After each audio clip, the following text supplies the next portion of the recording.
ఏళ్ల క్రితం మూతపడ్డ చిత్తూరు జిల్లాలోని చిగురుగుంట గోల్డ్ మైన్స్ అంశం మళ్లీ వేగంగా తెరమీదకొస్తోంది.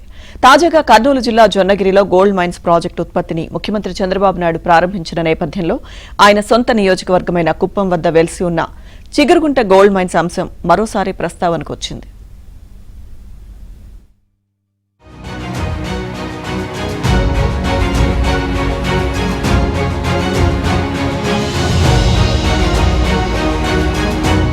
కర్ణాటక రాష్ట్రమైన కేజీఎఫ్ బంగారు గనులతో ముడిపడి ఉన్న చిగురుగుంట గోల్డ్ మైన్స్ 25 ఏళ్ల క్రితం మూతబడింది. పలు కారణాలతో మూతపడ్డ చిగురుగుంట గోల్డ్ మైన్స్ తెరుచుకుంటే వేలాది మంది ఉపాధి అవకాశాలు ఖాయమవుతాయి. గనుల మూతతో ఉద్యోగాలు కోల్పోయిన వారికి ఉద్యోగ అవకాశాలు వస్తాయన్న గంపెడు ఆశ వారిలో మళ్లీ చిగురుస్తోంది. 2001లో మూతపడిన ఈ గనులను మళ్లీ ప్రారంభించేందుకు రాష్ట్ర ప్రభుత్వం సుముఖంగా ఉన్నట్లు సమాచారం.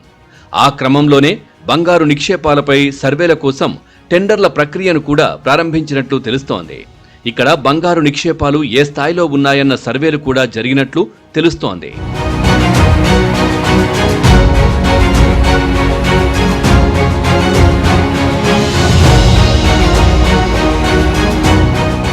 చిగురుగుంట గతంలో 263 హెక్టార్లలో విస్తరించింది.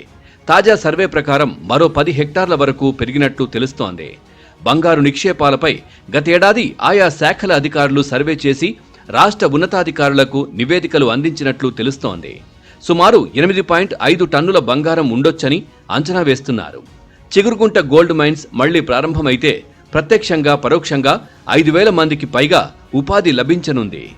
అదే సందర్భంలో కర్నూలు జిల్లా జొన్నగిరిలో గోల్డ్ మైన్స్ ప్రాజెక్టు ప్రారంభం కావడంతో ముఖ్యమంత్రి చంద్రబాబు నాయుడు తన సొంత నియోజకవర్గమైన చిగురుగుంట గోల్డ్ మైన్స్ ని కూడా త్వరగా తెరిపించి ఈ ప్రాంతం వాసులను ఆదుకోవాలని డిమాండ్ వినిపిస్తోంది.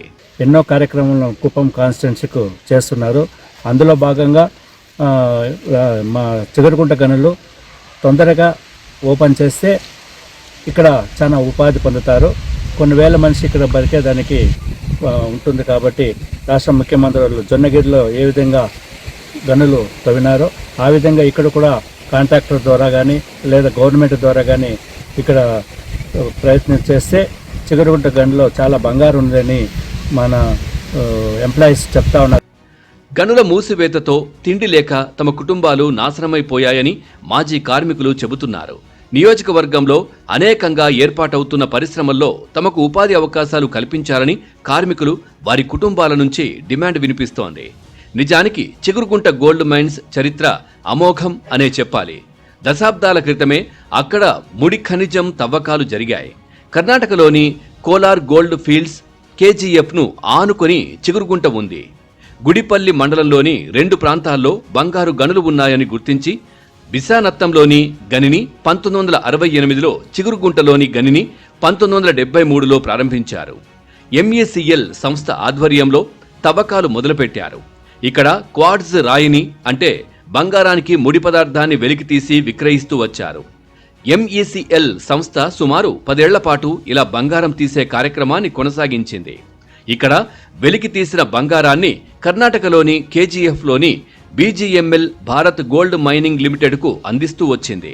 కాలక్రమేణా ఈ సంస్థ ఆర్థిక ఇబ్బందుల్లో చిక్కుకుంది. గనుల నిర్వహణ కష్టసాధ్యంగా మారింది. దీంతో మరో మార్గం లేక గనులను కేంద్ర ప్రభుత్వ రంగ సంస్థ BGMLకు విక్రయించింది. 1982లో కొనుగోలు చేసిన BGML అప్పటి నుంచి 2001 వరకు బంగారం ముడి ఖనిజం వెలికితీస్తూ వచ్చింది. KGFలో BGML నిర్వహిస్తున్న ఓ గని నష్టాల ఊబిలో చిక్కుకుపోవడంతో దాని ప్రభావం చిగురుగుంటపై కూడా పడింది. దీంతో కంపెనీ లాకౌట్ ప్రకటించింది. గనులు మూతపడ్డాయి. వేల కుటుంబాలు రోడ్డున పడ్డాయి. అన్నీ కన్నుపట్టుకునేసి ఆడ ఆఫీస్లో పోయి మాట్లాడి ఆఫీస్లో చూస్తే మీరేమన్నా ఉంటే కోర్టుకు పోండా, మీ కోర్టు ద్వారా తెలుసుకోండి అంటే అప్పుడు మేము చిగురుగుంట యూనియన్ సొసైటీ రెండుని పెట్టుకొని మేము కోర్టు పోతే హైకోర్టులోనూ మాకు న్యాయం జరిగింది. ఢిల్లీలో కూడాను మాకు హైకోర్టు సుప్రీంకోర్టు కూడా న్యాయం జరిగింది. సెటిల్మెంట్ మీకు ఇస్తాము, ఎంప్లాయీకి న్యాయం చేస్తామని కోర్టులో వచ్చి ఎంప్లాయ్మెంట్కి న్యాయం అయింది, మేనేజ్మెంట్కి అన్యాయం జరిగింది.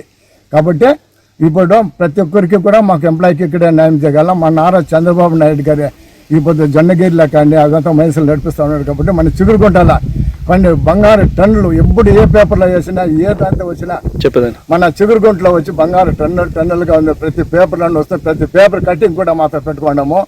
ఇదిలా ఉంటే 2011లో కాంగ్రెస్ ప్రభుత్వం 263 హెక్టార్ల భూమిని ఎంపిక చేసి 150 బోర్లు డ్రిల్ చేసి బంగారం లభ్యతపై అన్వేషణ చేసింది. చిగురుకుంట గనుల్లో ఇంకా బంగారం ఉన్నట్లు నిర్ధారణకు వచ్చింది.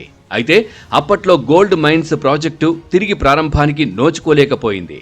అటు తర్వాత 2019లో అధికారంలోకి వచ్చిన వైసీపీ ప్రభుత్వ హయాంలో 2022లో 450 కోట్లతో ఎన్ఎండిసి సంస్థ టెండర్ దక్కించుకుంది. అయితే అది కార్యరూపం దాల్చలేదు. ఈ క్రమంలోనే గుడిపల్లి మండలంలోని మైన్స్ నిర్వహణను తిరిగి ప్రారంభించేందుకు ఇప్పటి కూటమి ప్రత్యేకంగా దృష్టి సారించింది. స్థానిక ప్రజలు కూడా 1000 కళ్లతో ఎదురు చూస్తున్నారు. బంగారు గనుల్ని మళ్ళీ స్టార్ట్ చేస్తే ఇక్కడ ఉన్న వారికి అందరికీ ఎంప్లాయ్మెంట్ దొరుకుతుంది. జొన్నగిరి కంటే ఎక్కువ గోల్డ్ నిక్షేపాలు ఇక్కడ ఉన్నాయి. మేము పనిచేసినాము కాబట్టి మాకు ఇక్కడ అనుభవం ఉంది. అప్పుడునే అధికారులే చెప్తున్నారు గోల్డ్ అనేది ఎక్కువ ఉంది. మోడర్న్ టెక్నాలజీలో వర్క్ చేస్తే కూడా 50 ఇయర్స్ చేయొచ్చు.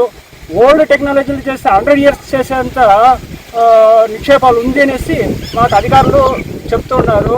ఆ ప్రకారం తీసుకుంటే ఎవరో వచ్చి ప్రైవేట్ వాళ్ళకి ఎవరికో వారికి ఇచ్చి నడిపితే బాగుండేది అని మా ఉద్దేశం. ఇప్పుడు మూసి 26 సంవత్సరాలు అవుతా ఉంది. 18 లక్షల టన్నుల బంగారు ఉంది. కాబట్టి మేము లోకల్స్ 80 మంది చేస్తూ ఉంటామే, కేజాపులో 1000 మంది చేస్తూ ఉంటే తక్కువ అంటే ఇప్పుడు 5000 మందికి పని ఉంది. అంత బంగారు ఉంది. మీరు దయచేసి చంద్రబాబు సారు మీరు దయచేసి మా లోకల్స్కు పని వల్ల కుప్పం నియోజకంలో ఎన్నో ఫ్యాక్టరీలు వచ్చింది. కాబట్టి ఇది మైన్స్ నడిపిస్తే నీ పేరు జన్మంలో తెలుసుకుంటారు. చిగురుగుంట గోల్డ్ మైన్స్ కు ఎప్పుడు మోక్షం లభిస్తుందో చూడాలి.